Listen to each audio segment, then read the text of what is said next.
महाराज जी, मेरा सवाल तो, मेरा नाम मोहम्मद आरिफ है और बहुत वीडियो मैंने आपके देखे हैं, देखता हूँ, स्पेशलिस्ट इसीलिए आया हूँ। औरतों के लिए पर्दा कितना जरूरी है? औरतों के लिए पर्दा यजुर्वेद का है कि ला इलाहा हरणी पापम इल्लल अम्बा परमपदम जन्मो यकुन प्राप्ति जपो नाम मोहम्मदम। इसका मतलब हिंदुइज्म में जो खराब चीजें हैं वो कुछ बताना चाहेंगे? खराब चीजें इन द सेंस जो बड़ी बड़ी बातें हैं ठीक है। अभी अभी मैं आपको ये इसी आर्गुमेंट में मैं एक किताब लिखता हूँ। अभी आज मैं लिख देता हूँ किताब, मैं अपने आप को नबी साबित कर देता हूँ, नबी बोल देता हूँ, मैं नबी हूँ और मेरा कोई गॉड है। और हेलो गाइज, एक बार फिर स्वागत है भाइयों का चैनल रिएक्शन बाबा में। मेरा नाम है राम, मेरा नाम है दीक्षा। तो गाइज आज हम जिस वीडियो पे रिएक्शन करने वाले हैं उसका नाम है मोहम्मद 100, यानी कि अपने नबी।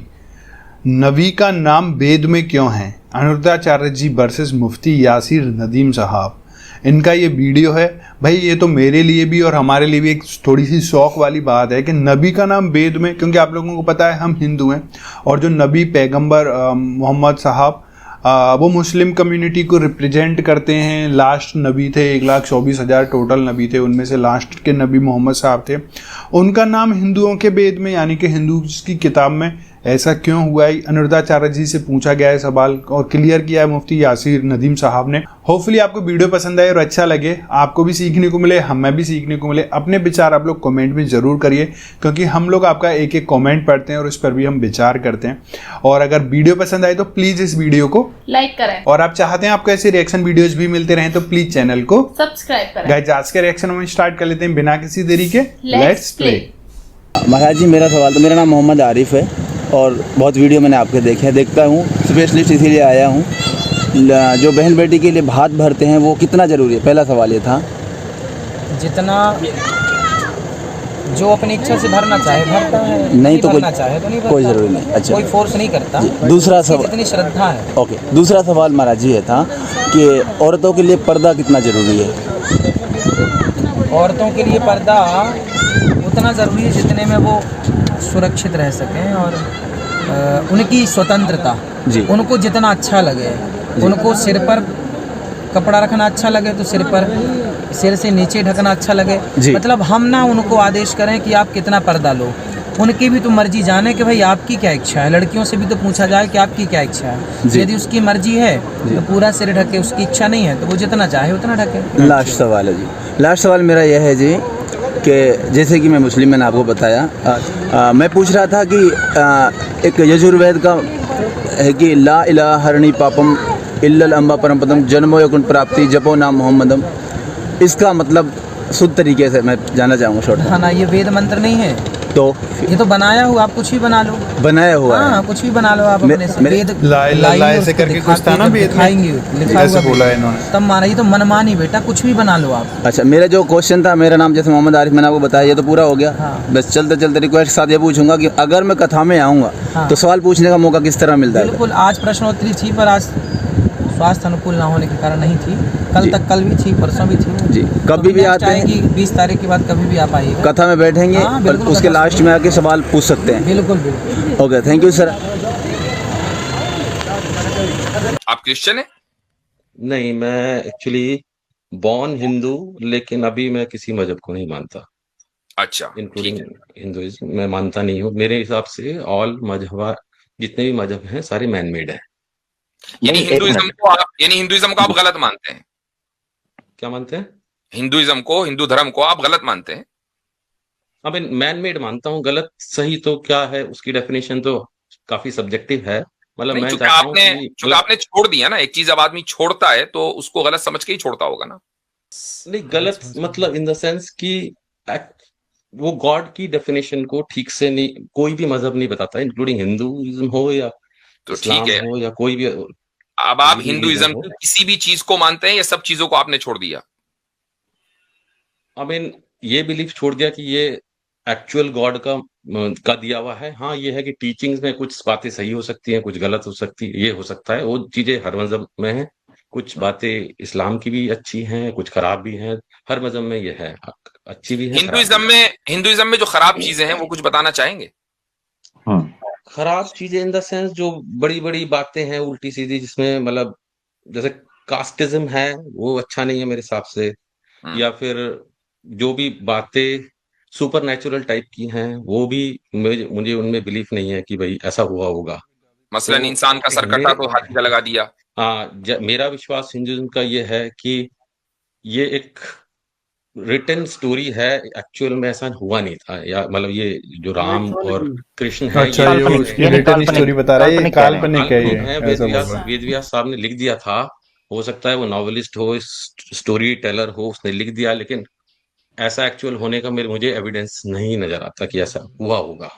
ठीक है, ये मेरा बिलीफ है। हालांकि मैं खुद हिंदुइज्म में बॉर्न हुआ हूँ, लेकिन मैं अब ये मानता हूँ कि ये सब स्टोरीज हैं, ठीक है, एक्चुअल चीजों से ठीक इनका है। कोई वास्ता नहीं है। चलें, गुफ्तगू को आगे बढ़ाते हैं। अब आप बताइए अपनी बात। या तो मेरे एक्चुअली सवाल तो बहुत है, पता नहीं आप मुझे इतना टाइम दे पाएंगे नहीं दे पाएंगे। सवाल तो मेरे बहुत हैं, आर्ग्यूमेंट भी काफी स्ट्रांग है। मैं सुनता हूँ जितने भी आप आर्ग्यूमेंट अपना स्ट्रॉन्गेस्ट आर्ग्यूमेंट एक रख दीजिए। जैसे आपका एक मैं पिछली स्ट्रीम तो मैंने नहीं सुनी, उससे पिछली में आप लॉजिक 101 की दो बातें बता रहे थे, जिसमें नहीं, और मैं आप जन्नत और देखिए, सुन लीजिए। जहन्नुम। मैंने आपसे क्या पूछा, मैं क्या कह रहा था उसे छोड़ दीजिए। आपका जो भी स्ट्रॉन्गेस्ट आर्ग्यूमेंट है ना, वो रख दीजिए, क्योंकि आपका स्ट्रॉन्गेस्ट आर्ग्यूमेंट मेरी 3 वीडियो पहले तो आया नहीं होगा। हाँ नहीं, मैं आपकी उसी पे आ रहा हूँ सर। बिल्कुल, मुझे एक मिनट दीजिए। हम्म। तो जैसे आपने वो लॉजिक 101 के दो रूल्स बताए थे कि ठीक है, एक चीज का एविडेंस ना होना ये प्रूफ नहीं करता कि वो एग्जिस्ट नहीं करती है, और उसको आपने दूसरा आर्गुमेंट ये दिया था जन्ना और जन्नम के कंपैरिजन में कि भाई एक ऑथेंटिक टेक्सचुअल एविडेंस मौजूद हो तो वो बात को साबित कर देता है। राइट, ये दोनों चीजें मैं गलत बोल रहा हूँ तो आप मुझे करेक्ट कर दीजिए प्लीज। ठीक है, हम्म तो ये आर्ग्यूमेंट तो हर टेक्स्ट में लागू हो सकता है ना। ये आर्ग्यूमेंट तो आप गीता में नहीं, भी लगा दीजिए, वो भी ट्रू हो जाएगी, रामायण में भी लगा ऑथेंटिक दीजिए, ये बात तो तो सारी किसी में भी। ऑथेंटिसिटी की है ना। बताइए गीता ऑथेंटिक है क्या, बताइए वेदास ऑथेंटिक है क्या। ऑथेंटिसिटी का क्राइटेरिया क्या है? यूनिवर्सल क्राइटेरिया आप बता दीजिए कि ये क्राइटेरिया है, ऑथेंटिसिटी ये का पांच यूनिवर्सल क्राइटेरिया। क्राइटेरिया ये है कि जो किताब का लिखने वाला है, हाँ, वहां से लेकर आज तक बीच में उस किताब के अंदर कोई तब्दीली ना हुई हो। ठीक है, ये ये तो ऑथेंटिसिटी का क्राइटेरिया है। सही बात है, अब जो आप रियल हो, ये रियल पर बुनियादी होता चीज जाए। है, और इसके अलावा और भी बहुत सारी चीजें, लेकिन एक बुनियादी चीज है। अब आप बताएं कि वेदास में आज से लेकर, और आप इसको साबित भी कर दें, वेदास में शुरू से लेकर आज तक जब से वेदास आए हैं, क्या उनमें कोई तब्दीली नहीं हुई? इसको आप साबित कैसे करेंगे? नहीं, ये तो मैं कह नहीं रहा तब्दीली हुई नहीं उनमें, हो सकता हुई बस, हो, हो लेकिन सकता ऐसा हुई तो हो तो आप, अच्छा, नहीं कुरान में है। कोई तब्दीली नहीं हुई है, तो साबित हो गया। जो बुनियादी मेयार है, इसके अलावा और भी बहुत सारे मेयारात और स्टैंडर्ड्स हैं, जो बुनियादी मेयार है वहां से साबित हो गया कि एक किताब में आप खुद तस्लीम कर रहे हैं, जिसको आप ये कह रहे हैं कि ये काल्पनिक है, अफसानवी है, स्टोरी टेलिंग है, जिसके बारे में आप खुद सच्चाई के कह रहे हैं कि सच्चाई जरूरी नहीं है कि इसमें हो, वेद व्यास ने लिख दिया हो। तो भाई, जब वो खुदा का कलाम नहीं है, और अगर खुदा ने उस कलाम को नाजिल किया है, तो उस वक्त से लेकर आज तक वो कहां था, किस हाल में था, किन लोगों ने याद किया, किन लोगों ने लिखा, उसका कुछ नहीं पता है। लाखों करोड़ों साल की हिस्ट्री है अकॉर्डिंग टू हिंदुइज्म। हमारे यहाँ तो ऐसा नहीं है। तो ये बुनियादी मेयार है ऑथेंटिसिटी जांचने का। नहीं, जी, लेकिन ये तो काफी वीक आर्गुमेंट हो गया ना सर। किसी ने लिख दिया, चाहे वो सच्चा लिखा झूठा, अब मैं एक कोई किताब लिख दूं 1 साल पहले, तो उसकी हिस्ट्री ट्रैक होगी, इसका मतलब तो ये इसका थोड़ी मतलब ये authentic हुआ हो कि जाए। असल जो चीज है ना, वो खुदा का या सुप्रीम बीइंग का एग्जिस्टेंस है, कि वो कलाम जो किताब है वो सुप्रीम बीइंग ने दी है या नहीं। देखें, दो चीजें हैं। नंबर 1, सुप्रीम बीइंग का एग्जिस्टेंस। नंबर 2, सुप्रीम बीइंग ने कोई कलाम या कोई किताब क्रिएशन को दी है या नहीं। That's number 2। नंबर 3, क्रिएशन ने जब से उसको किताब मिली वहां से लेकर आज तक उस किताब को महफूज रखा या नहीं। ये 3 चीजें हैं। ये तीनों चीजों को अगर आप साबित करेंगे तो ऑथेंटिसिटी साबित हो जाएगी, और अगर कहीं एक भी जगह गड़बड़ है तो ऑथेंटिसिटी साबित नहीं हो सकती। ठीक है, अभी अभी मैं आपको ये इसी आर्गुमेंट में मैं एक किताब लिखता हूँ अभी, आज मैं लिख देता हूँ किताब, मैं अपने आप को नबी साबित कर देता हूँ, नबी बोल देता हूँ, मैं नबी हूँ ओ और भाई मेरा साहब, कोई गॉड है, और उसके ऊपर मैं एक बुक राइट कर देता हूँ। कल ठीक, तुम्हारो 2 दिन बाद या 1 हफ्ते बाद वो बुक ऐसी की कर ऐसी लें। है, तो ये तीनों ऐसे आर्गुमेंट करें, भी साबित होगी। ऐसे करें आप ना, ऐसे करें, सॉरी मैं बात, बड़ी प्यारी आपने बात की, आप ऐसे करें, लिख लाएं हम्म, अगले हफ्ते। मुफ्ती साहब आपकी स्ट्रीम होगी जी, इंशाल्लाह, तो जी, आप ऐसे करें, एक बुक लिख लाएं, जी, उस पर क्लेम करें और उस कंटेंट को हमारे सामने स्क्रीन शेयर करके पेश करें, उस पर तबसरा हो जाएगा और आपको हम चेक कर लेंगे। ठीक है, बिल्कुल। ये बेहतरीन हो गया, हमने इनकार नहीं करेंगे, ले आएं। ये आपने जो यही क्राइटेरिया कुरान ने भी दिया है कि अगर तुम ये दावा कर रहे हो कि ये किताब किसी इंसान की लिखी हुई है, तो तुम भी ऐसे लिख लाओ। तो हमारा तो दावा आपके लिए वही है भाई। आप ऐसा करें, बिल्कुल आमिर भाई ने बिल्कुल बात सही कही है। आप अगले इतवार तक कुछ 1 आध चैप्टर लिख लेंगे आने वाले संडे तक। चैप्टर क्या 2 लाइनें लिख देता हूँ मैं कि भाई मैं नबी हूँ और ये गॉड है, अच्छा बस इतना अच्छा, सही दो हो। दो लाइनों को दो लाइन नहीं, दो लाइनों को भाई किताब कहा जाता है यार, ऐसे तो ना करें फटाफटी। आप तो ये किताब है, फटाफटी अब दावा ही तो करना लाइट, है ना, दावा तो आपने फ्री लाइट नहीं है नहीं, भाई। वो दावा नहीं, किताब की बात हुई है ना। अब आपने देखें किताब स्टीव पढ़ा भाई, ना? ऑनेस्ट है ना, अगर आप ऑनेस्ट हैं तो जो क्लेम किया ना उस क्लेम के साथ स्टिक रहें। देखें, ऐसा एक काम करें, हम तो आपसे ये भी नहीं कह रहे कि आप पूरी किताब के सारे चैप्टर्स लिख कर लाएं। लिखना तो है, आपको लिखना तो पड़ेगा चूंकि आपने चैलेंज कबूल किया है, लेकिन कम से कम एक चैप्टर जो है संडे तक। हाँ, लेकिन मेरे और भी सवाल थे, पता नहीं आप आज ले पाओगे नहीं नहीं ले वो पाओगे। आप ये कर लेना पहले। हाँ, अगले चैप्टर के बाद पहले आप चैप्टर ओके, ले आए, उसके बाद फिर अगले सवाल इंशाल्लाह। देखें हजरत, हजरत देखें स्टीव भाई, देखें आपके अगले सवाल क्या, आप 2 वीक बाद एक बुक ले आते हैं, चैप्टर आपको कह दिया है, और आपके अगले सवाल क्या, आपको जनाब प्रॉफिटहुड आप क्लेम कर रहे हैं, सारे सवाल ही रफा हो जाएंगे। हम तो आपसे बल्कि आपकी पूरी बात माननी स्ट्रीम पड़ आप जाएगी। देखिए पूरी हाँ स्ट्रीम आप पर ही करेंगे। आप एक किताब लिख लें और उस किताब को लिख कर ले आए और उसमें दावा करें आप प्रॉफिटहुड का, तो हम पूरी स्ट्रीम आप ही के साथ करेंगे। और बोले नहीं, लेकिन आप उस चीज को पकड़ के बैठ गए। मैं ऐसे और एग्जांपल भी नहीं, क्यों ना पकड़ के बैठे भाई, क्यों ना पकड़ के बैठे। बैठे? आपका दावा है, वो आपका स्ट्रॉन्गेस्ट आर्ग्यूमेंट है, क्यों ना पकड़ के बैठे?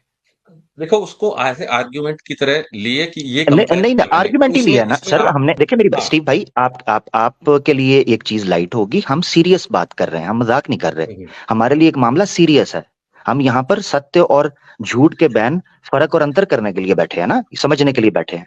तो आप सीरियस लेंगे तो आपको लगेगा कि बात पकड़ी है क्यों नहीं पकड़ी, ऐसे नहीं करें। ये टाइम पास नहीं है ना मेरा भाई कि बात पकड़ ली है तो आगे चलें, चलो जी कोई बात नहीं, walk the talk. No sir, serious, we are serious about our religion. Thank you मेरा वो भाई, ठीक है, मैं बहुत उसको शुक्रिया। थोड़ी मना किया है, लेकिन मैं जी जी बहुत शुक्रिया। ये भी कह रहा हूँ कि मैं हजरत इनसे इजाजत ले ये लेते हैं, एग्जांपल दूसरे 2 एग्जांपल हफ्ते के का लिए वेट करते हैं इनके लिए। इसी पॉइंट पे दूसरे एग्जांपल के लिए। अगले 2 हफ्ते बाद, 2 हफ्ते चलें, बाद मैं इंतजार कर जी रहा हाँ, हूँ बुक का। बहुत ठीक है, बहुत बहुत शुक्रिया। चलें। शुक्रिया। हटा दिया उसको। हजरत ये मैं इसलिए इनसे बुक का कह रहा हूँ, मैं माजरत चाहता हूँ यहाँ पर, और आपने भी जो पॉइंट, इन्होंने स्ट्रॉन्गेस्ट पॉइंट का इनको हमने कहा कि आप रख दें, उसकी वजह यह है कि करीबन 3रा साल होने को है। आप भी उस क्लिप के अंदर मौजूद थे, मेरे चैनल पर पड़ी है 1 घंटे की गुफ्तगू, कैसर भाई भी थे। एक बंदा हमारे साथ ये जिद कर रहा था कि कुरान सच्चा कैसे है। मैंने कहा इसमें कुरान ने जो अपना इंटरनल क्रिटिसिज्म का एनालिसिस दिया है या क्राइटेरिया दिया है, वो कहा है कि तजाद नहीं है। कहता इस तरह तो मैं किताब लिख लाऊंगा, उसमें तजाद नहीं होगा। मैंने कहा ले आओ। जब उसको पता चला कि मैंने कहा अब किताब लाओ, मैंने सिंह फंसा लिया जैसे भी, मैंने कहा किताब लाओगे तो अब बात आगे होगी, उससे आगे बात नहीं होगी। तो मुझे कहता है मैं 2 पेजेस ले आता हूँ। मैंने कहा 2 पेजेस को बुक कहता है? तुम तो फटाफट किताब से 2 पेजेस पे आ गए, बस इतना था। तो उसके बाद कहता है जी ठीक है मैं ले आता हूँ। आज 3रा साल होने को है, वो 2 सफ़े नहीं लेके आया। तो भाई ये मतलब पीछे वाला जो वॉकिंग टॉकिंग जो हो रही थी वो कुछ अलग ही था कि एक हिंदू भाई अपने मुफ्ती यासिर नदीम साहब के साथ, मतलब इनका कोई स्ट्रीमिंग करने का कुछ तरीका होगा, उसमें बात कर रहे थे कि मैं कुरान को नहीं मानता हूँ, जैसा कि एक हिंदू भाई ने बोला है, पर वो हिंदू भी है, बाय बर्थ हिंदू है, बट वो हिंदुज़्म को, इस्लामिक को, किसी को भी नहीं मानता है। तो वो बोल रहे हैं कि मैं कुरान लिख के ला सकता हूँ, क्योंकि कुरान किसकी, अल्लाह की किताब थोड़ा ही ना है, कोई भी लिख देता है। तो ऐसा कुछ उनके जहन में ये सब चीज़ें थी, तो उसको लेकर काफ़ी बहस भी हुई थी। आप लोग ज़रूर कमेंट करके बताना। और सबसे पहले कि जैसे कि अनुरुद्धाचार्य जी से मुस्लिम भाई थे, जो आरिफ नाम तो पता नहीं क्या नाम था स्टार्टिंग में, उन्होंने सवाल पूछा था कि वेद में नबी का जिक्र हुआ है, ला इला, ऐसे कुछ करके एक लाइन बताई थी, जिसपे कि अनुरुद्धाचार्य जी ने बोला है कि ये सब अपनी मनगढ़ंत कहानियाँ अपने मन से बना लेते हैं आप लोग, ये ऐसा कुछ भी नहीं है वेद के अंदर। तो यार हमको आप लोगों से जानना है कि ये कितना सस्ता है, इसके अंदर कितना कुछ था। आप लोग कमेंट करके जरूर बताएं, क्योंकि ऑडियंस और जो जनता होती है, जो सबसे ऊपर होती है, वो किसी को भी एक रात में यहाँ तक लेके जा सकती है, तो दूसरी रात में वो ज़मीन में भी घुसा सकती है, इतना नीचे। क्योंकि जनता से बड़ा मैं किसी को नहीं मानता, ये चीज़ है। होपफुली आपको वीडियो पसंद आई होगी, शेयर जरूर करें दोस्तों के साथ। अगर वीडियो पसंद आई तो प्लीज़ इस वीडियो को लाइक, और आप चाहते हैं आपको ऐसी रिएक्शन वीडियोज भी मिलते रहें तो प्लीज़ चैनल को सब्सक्राइब करें। गाइस, आज की रिएक्शन में बस इतने, मिलेंगे नेक्स्ट किसी रिएक्शन में, तब तक के लिए thank you so much for watching. Bye bye guys, see you guys, take care guys.